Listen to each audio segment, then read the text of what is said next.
Hello. Hi. So, let's start off by introducing ourselves. My name is Maggie, and I'm from the 18844 Proteins, and we are a community group based in Richmond Hill, Toronto, which is in Canada. Um, Hi, my name is Ellie, and I'm the team manager of AIM Robotics, and we're a community-based team based in New York City. that's great. So is there anything like you want to like let us know about your team? Like how many members are in it? Like, Oh what yeah, do you definitely. need? So our team is made up of 15 members. We have around 8 seniors in high school, and then a few people who are younger as well. And we are a community-based team, but we have some affiliation with our high school. And we've been competing in First Tech Challenge since 2020 during the pandemic. That was our original year. But some of our team members were also participants of FLL. That's so cool. So how has your season been this year? What are some like successes, some challenges have you experienced? Like, It's been good. I would say that a main like we've been pretty good with like programming our robot. We're very on top of building everything, which is great.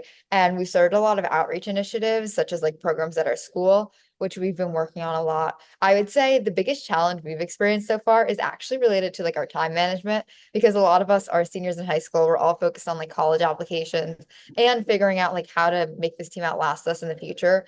So that's definitely been a big struggle of ours.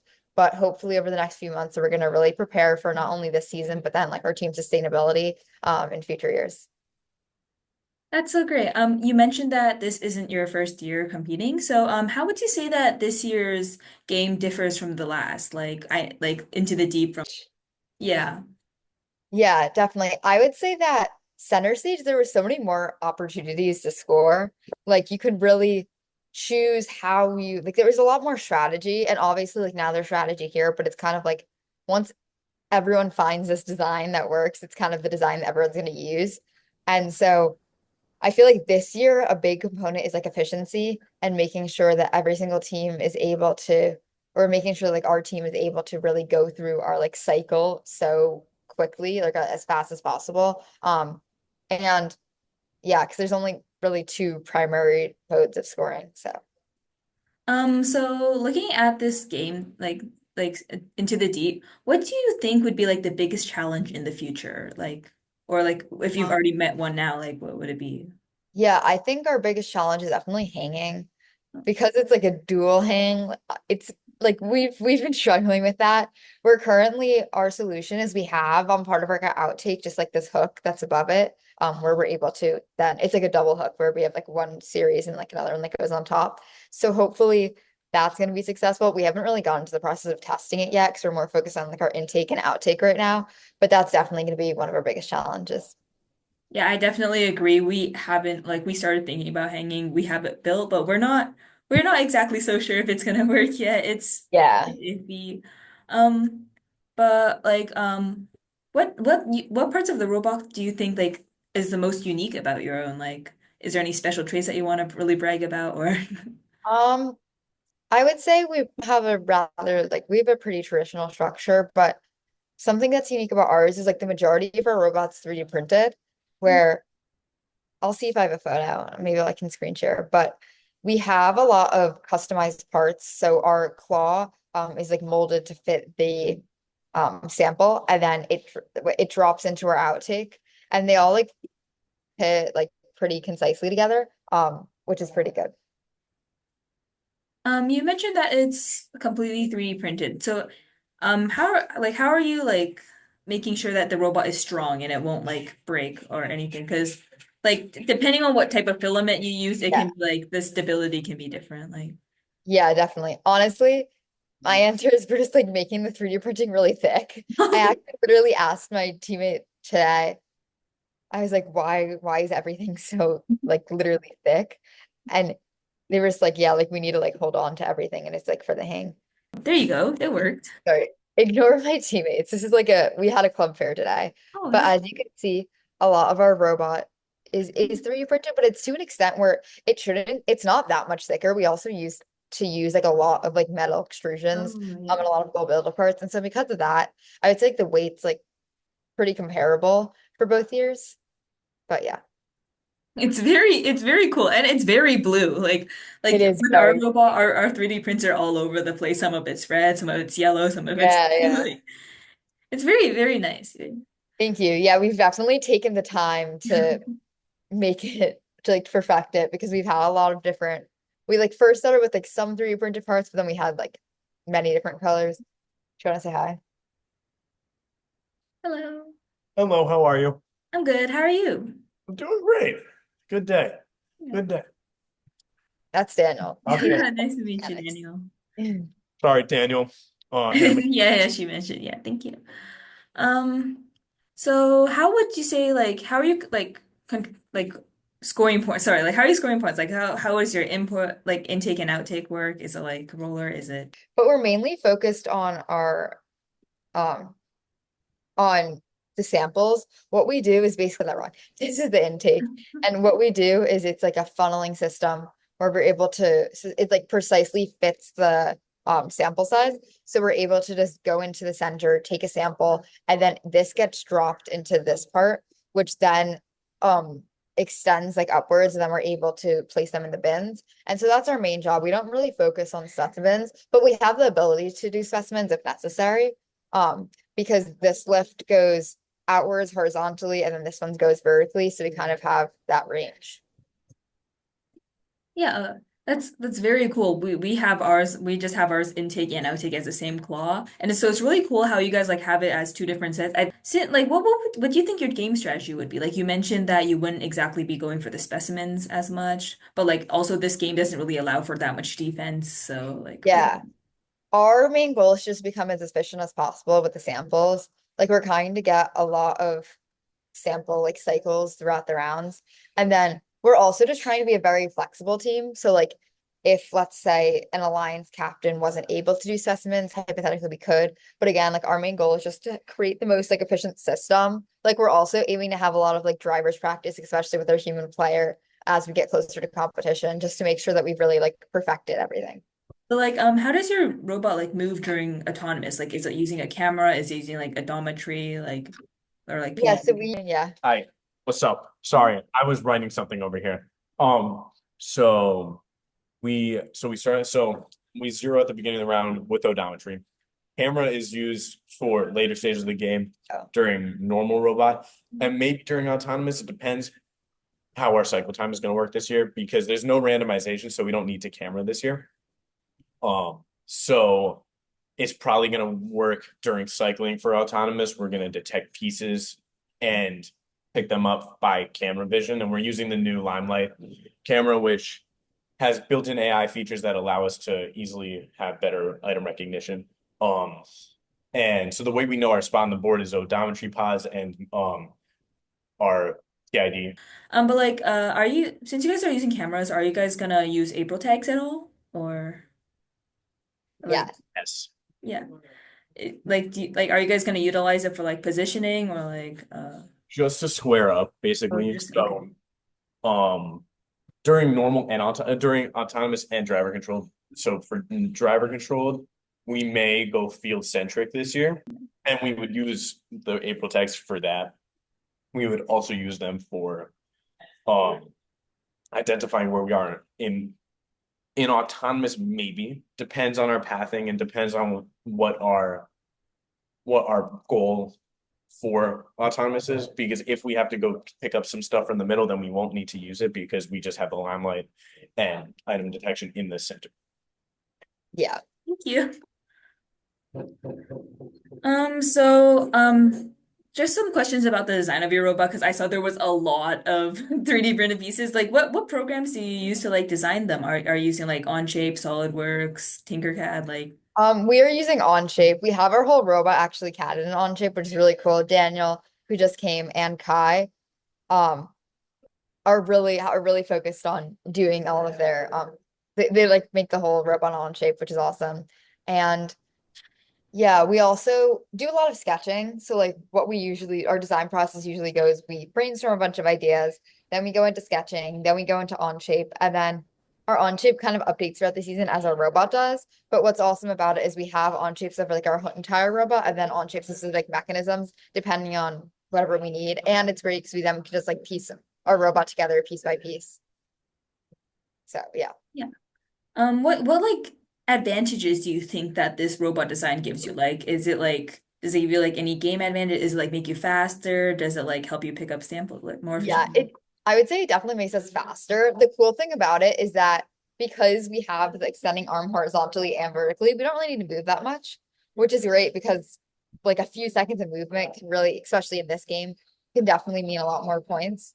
And so I would say that's probably our most unique part. And also we're at the point where like I know I started as a I'm sorry if it's getting noisy. I started as someone in eighth grade.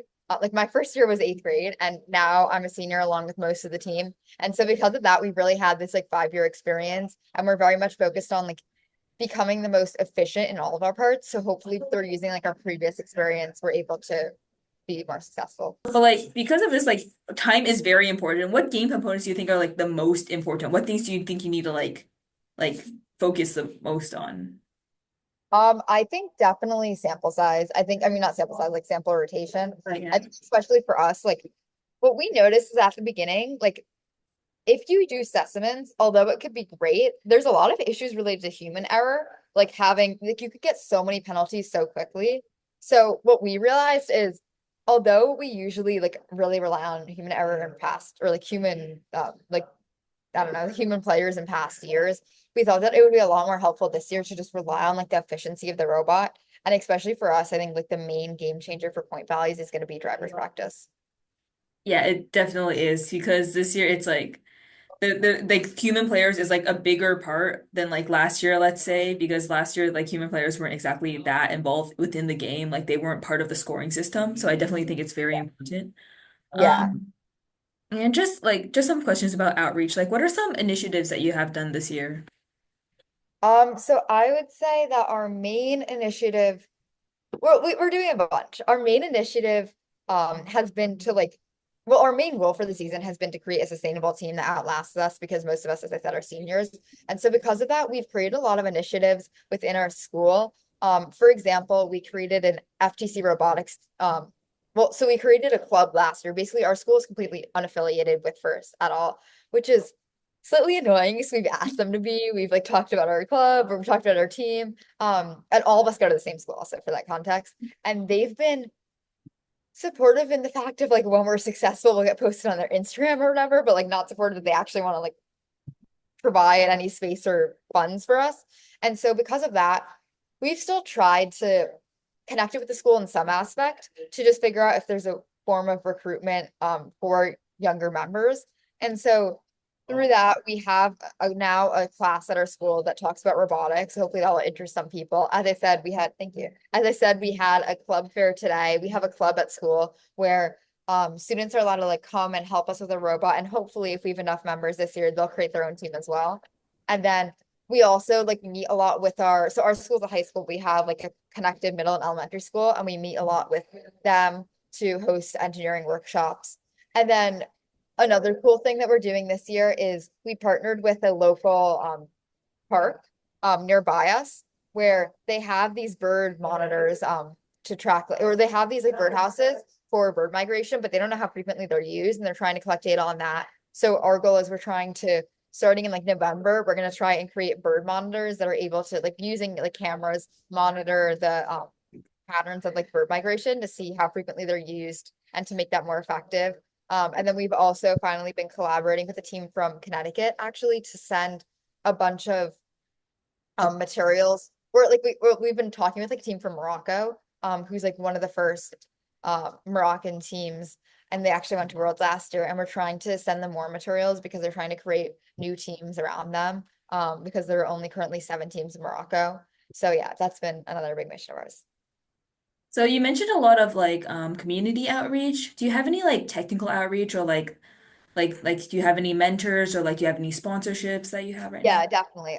We're really big on our mentors. We are a completely student-run team, meaning that we don't have a coach. And so because of that, we rely very heavily on our mentors to guide us. Not, sorry, that was like a little extreme. Not in the way that they do everything for us, but in the way that we have mentors for like every single category. And so like let's say I'm the team manager, let's say I need help with management. We have someone who works at a management consulting firm who actually is able to have like who we're able to have calls with and they'll be able to talk to us about how to create a more effective like structure.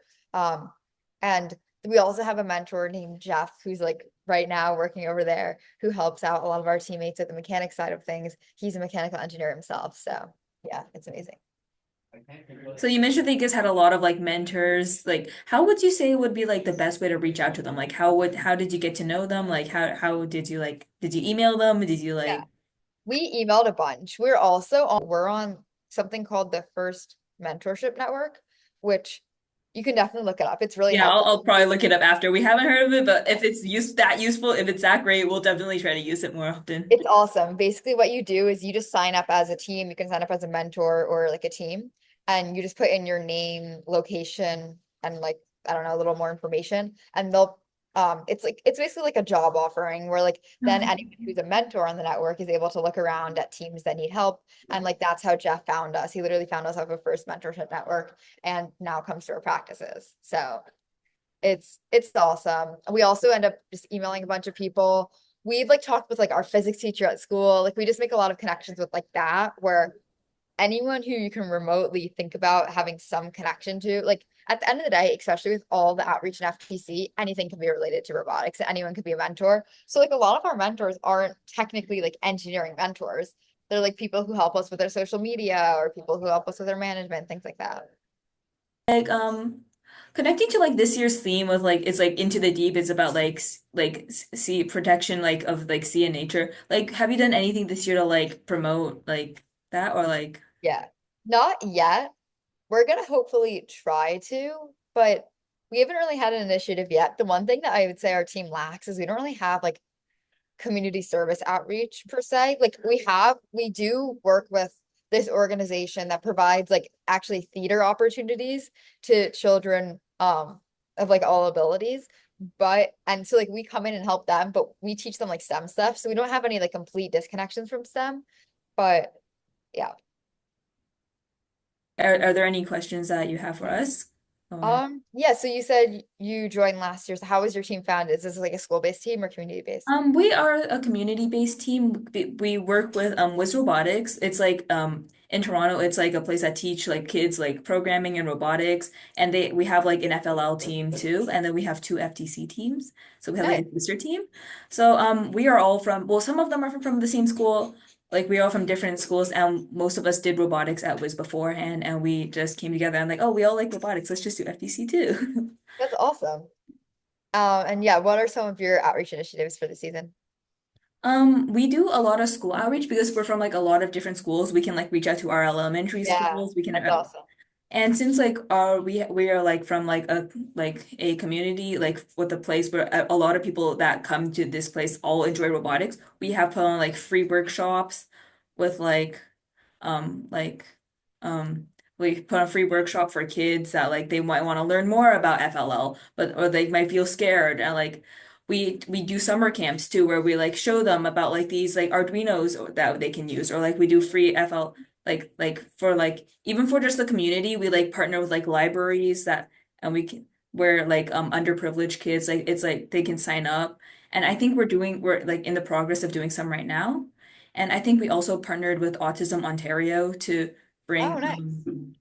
to show them that there's like opportunity in STEM for them, even though they are neurodivergent. And it's been really fun this year. We have a lot more planned that we hope we can get to, like including this like interview series. Like we have a lot of hope for it. That's amazing. But it was so nice meeting with you. It was really nice meeting with you too. Thank you so much for joining in our interview series. No problem. Have a great rest of Yeah, your, you like, good too. luck with the rest of your season. Bye. You too. Bye. You have a great season.